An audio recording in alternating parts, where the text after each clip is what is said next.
say, Gamsul Tov, as they say in Hebrew, there's always something good in everything, because if that wouldn't have happened and I was able to get my parents to England,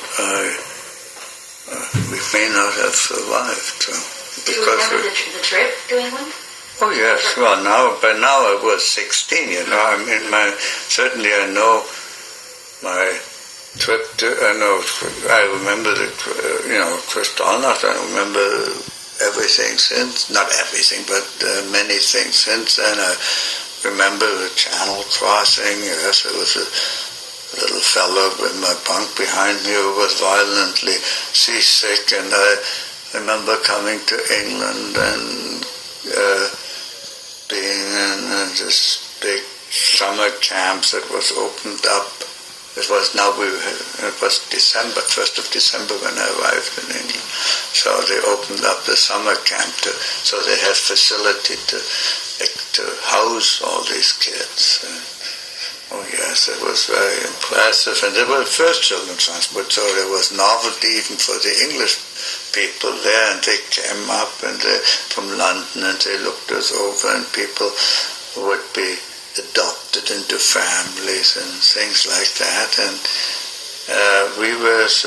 I was amongst a group of about a dozen kids who were adopted by the refugee committee in Bournemouth, and they sponsored a hostel, which they rented a building in Swanage, and they housed us there. Yeah, what was that like? Oh, I can tell you a lot about our English experience. Well, Bournemouth is a town at the south coast of England, about an hour's drive from Southampton. And they founded a committee, what they called the Bournemouth Refugee Committee, which consisted of Jews and non-Jews and all kinds, everybody who wanted to. And they elected to rent a couple of buildings, one for a boys' hostel and one for a girls' hostel. And the boys' hostel was first established in a Rotary summer camp, Rotaries, which they had for kids, for schoolboys during the summer, and they housed us there in Swanage.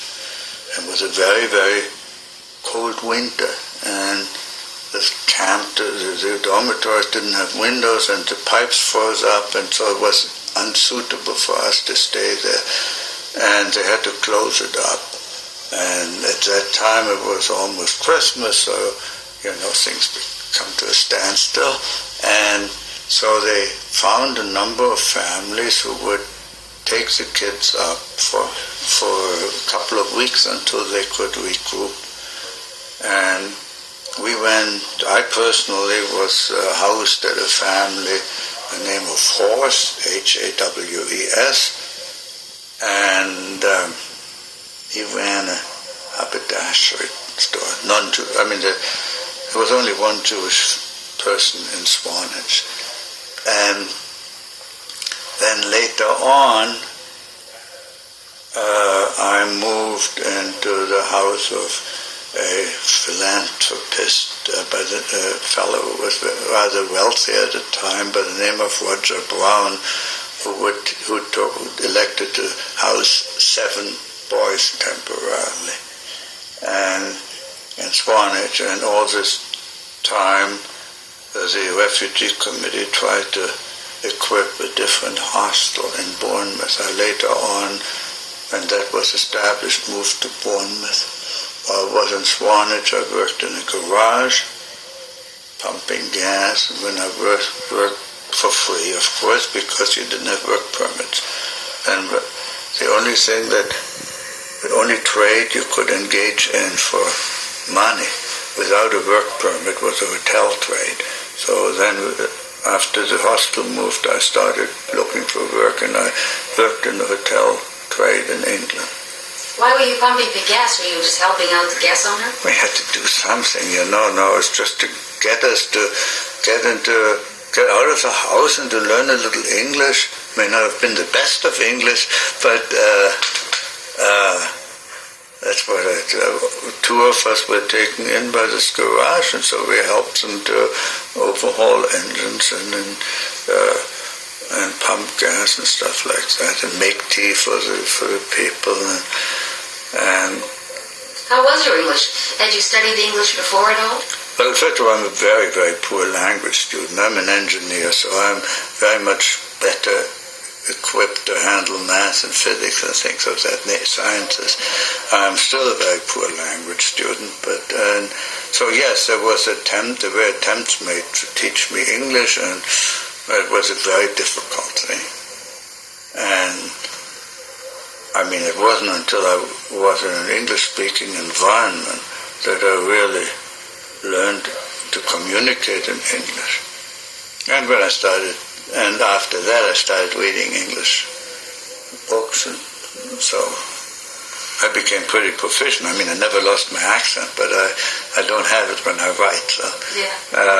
Your English is certainly quite excellent. And thank you.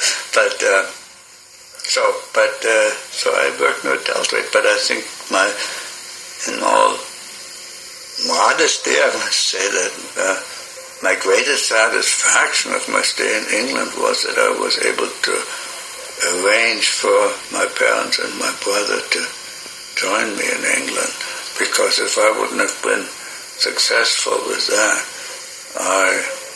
they would never have gotten out. In fact, I never realized how unique this was. Not that how unique this experience was until just a couple of years ago, when the Kindertransport Association, that's people who came out on this formed a chapter here in San Francisco. And I went to one of their meetings, and I just realized that the vast majority of these people who went to England on the Kindertransports never saw their parents again. And I don't know, they accumulated a book, I don't know whether you're familiar with that, which is a personal histories of the people on the Kindertransport, which I contributed to. And when you read those, you also realize that I was a very, very fortunate one, that I was able to arrange for my parents to.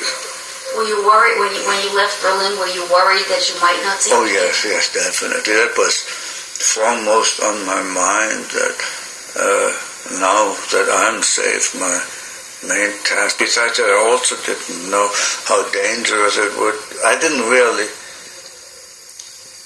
I wasn't conscious of the overall danger. Yes, but the overall danger too. But I was concerned about the specific danger that my escape would have caused my parents, because I knew that they were going to look for me. And people do irrational things. They can't